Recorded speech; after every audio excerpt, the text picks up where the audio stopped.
Crisis, this is Star Trek Lower Decks, Season 3, Episode 8, yeah, Paradoxus, Crisis Point 2 Paradoxus.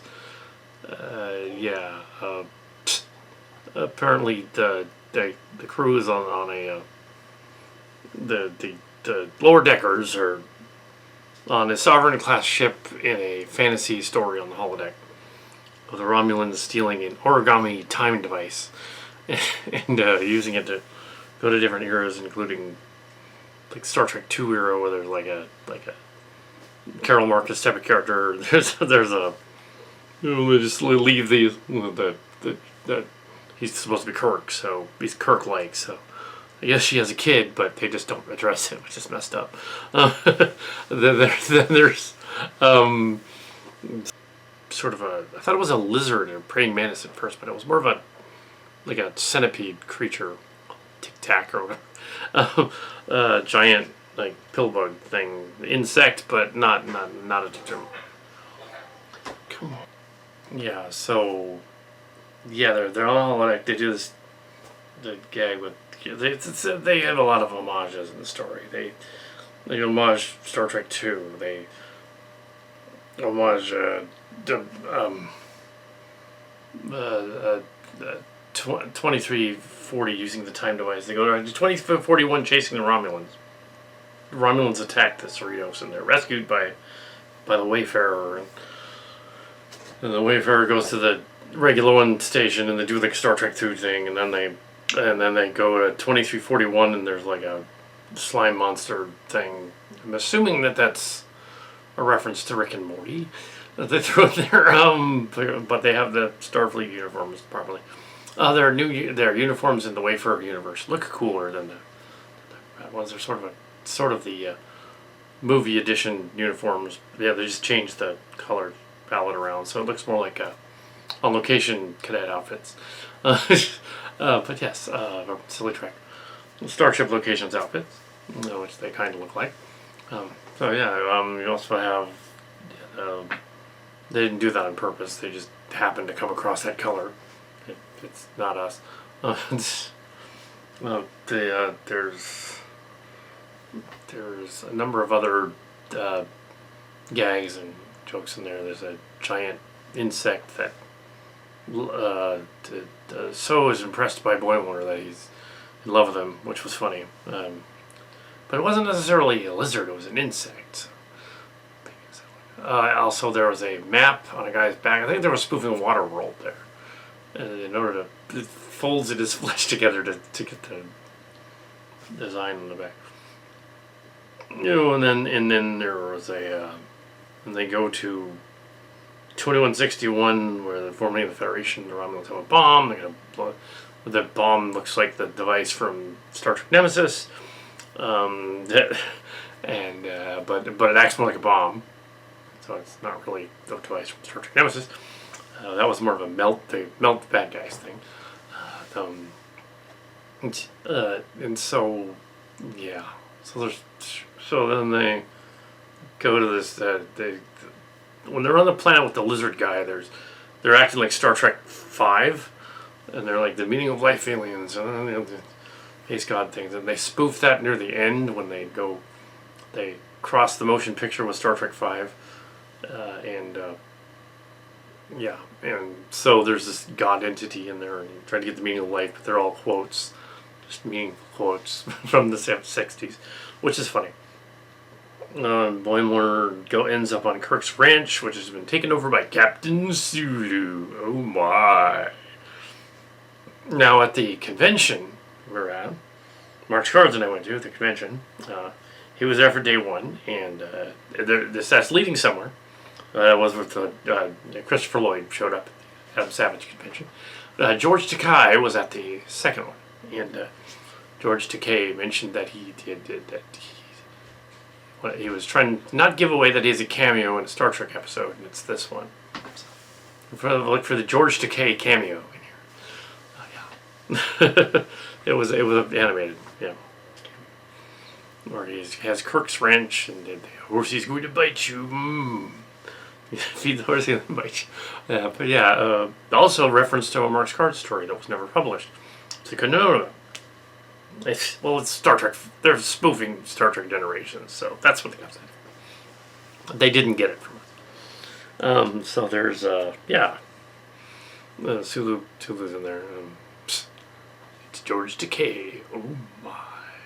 Now, Mark's Cards did not see the George Takei thing, because he was only there for day 1. I was there for day 2. I saw it. Yeah, he's going to cameo in a Star Trek. He kept mentioning the animated, series and stuff. Mentioned it once, so I was like, oh, so he's going to be in Lower Decks. Put 2 and 2 together, he's going to be in a Lower Decks episode at some point. Okay, cool. Yeah, there's Captain Tendi saving universe. That's in there too. But according to Starship Location Strange Worlds, Tendi is still the science officer on the ship. She's not really captain. But, yeah, she's more of a Spock than a Kirk. Anyway. Well, and the whole premise was that originally Brad Boimler's clone, William Boimler, was killed in the space mission. You just know they're going to do something with that and have it be all clandestine and sneaky at the end. So we have a Section 31 twist. And yes, they did address that. They have watched my stuff in my blogs. They watched the Section 31 stuff.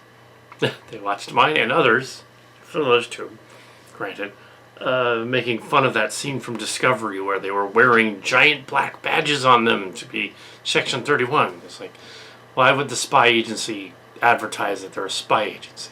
Everybody caught that. It wasn't just me. I can't take credit for that. That was a really dumb thing to do. So they addressed that in this cartoon. Like, oh, we're going to give you this giant, shiny black badge. Don't you think we'd be noticed if I had this badge on? So, well, we could just kill you again. And he's like, I'll take the badge. Okay.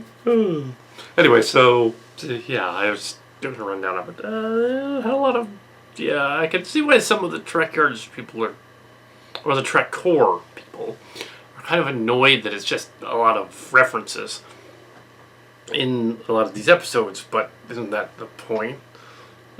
It's not supposed to be. I mean, Lower Decks, I consider it a parody. It's a fan film, but done with permission of Star Trek. So, fine. Do references. It totally makes sense, because it's fan film with Star Trek. Official Star Trek fan series. So, yeah, fan series. Yeah. So, yeah. This episode is not sponsored by Star Trek Lower Decks. Yeah, season 2. Anyway, so yeah, it's funny that they kind of call his character, sounds like Decker, even though the character who played Decker was, there's a Kitty Hawk reference too. Kitty Hawk. Not Kitty Hawk, but Kitty Hawk reference, that they think is silly at the end. That kind of didn't make sense in Star Trek the Motion Picture either, because how did the Voyager probe only 300 years get across the galaxy? Even if it fell into a transwarp corridor or whatever, it still would take hundreds of years to get back. So, that makes sense. And why would the machine planet do that? Like, this primitive probe showed up. I'm going to rebuild it so it can go carry out its mission.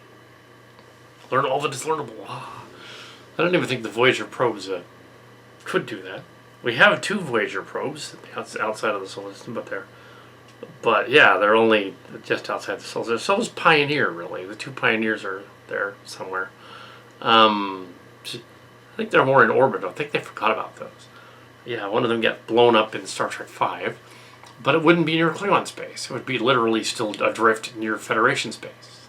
So how did the Klingon guy find that? Then again, they went to the Great Barrier and punched a hole in it, staring back at him with the face of God. The original premise of Star Trek the Motion Picture was the premise of Star Trek V.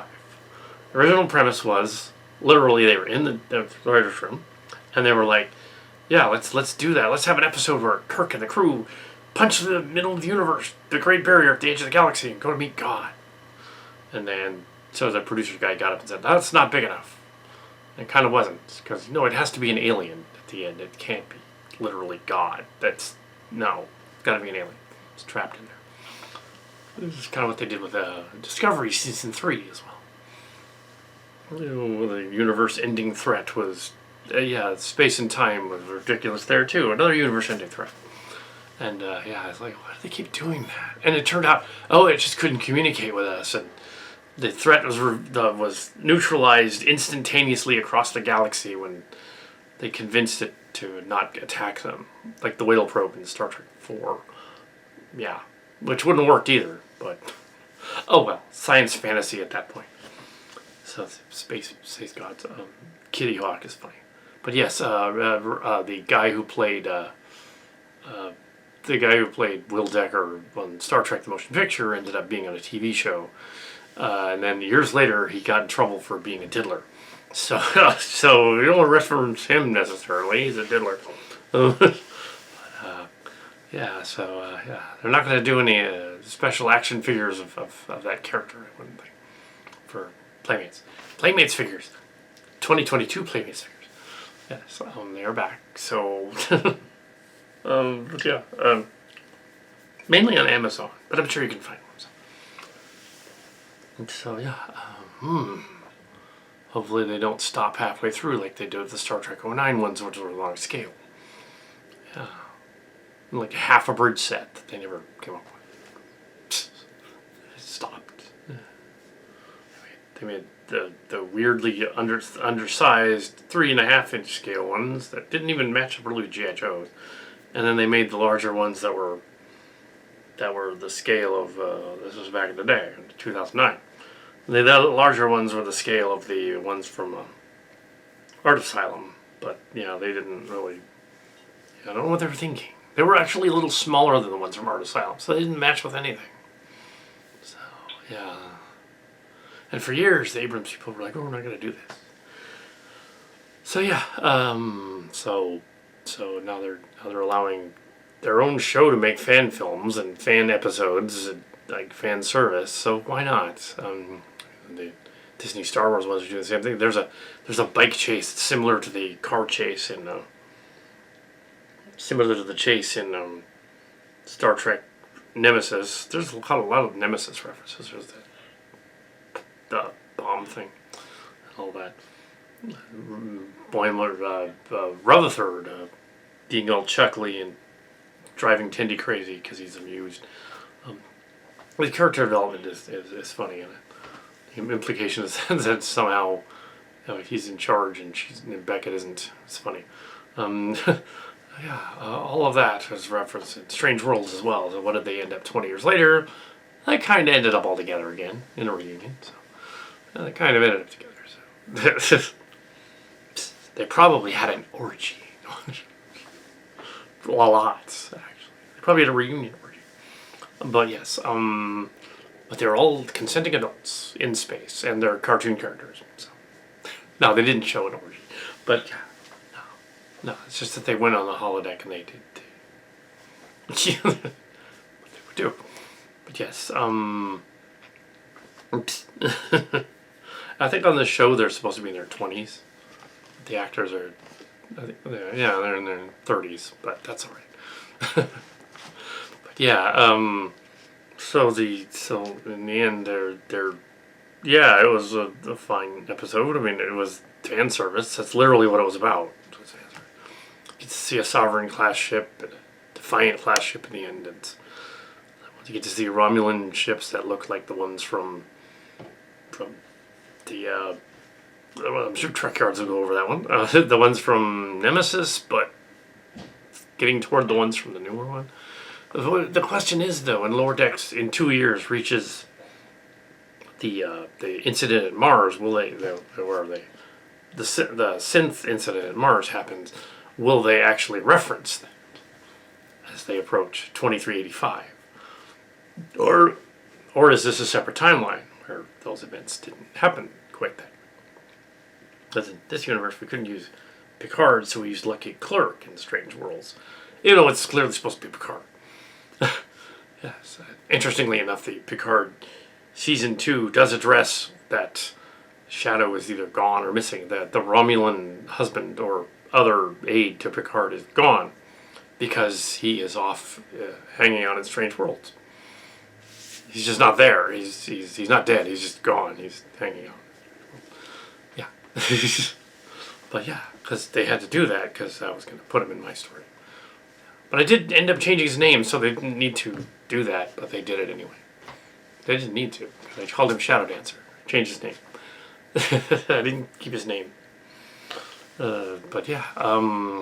But yes, we'll see what happens season. I've seen the Discovery preview for season 5. Looks like a treasure hunt thing. At least they're not doing yet another universe-ending thing, or are they? Don't stop. They need to stop doing that because the universe is not threatened.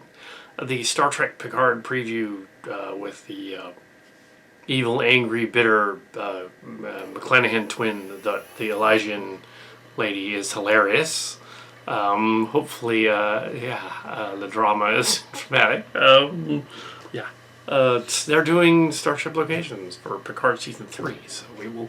What they're up to over there? They even have an Enterprise-looking Excelsior-y / classic Trek Picard ship, the Riker ship, the Titan A, lining up with Starship locations as a Titan A.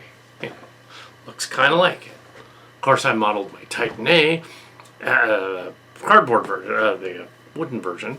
I modeled my model that I built after the ship from Ryan Church. So, I wanted it to look like that. So it wasn't that I thought of the same thing at the same time. It's now it's that other ship. It's the Shangri-La. Yeah. So yeah, that's what I did. Yeah. So I made mine kind of look like that. So yeah, it's not. It's an interesting coincidence, but is it? Oh. Anyway, so this is a review of.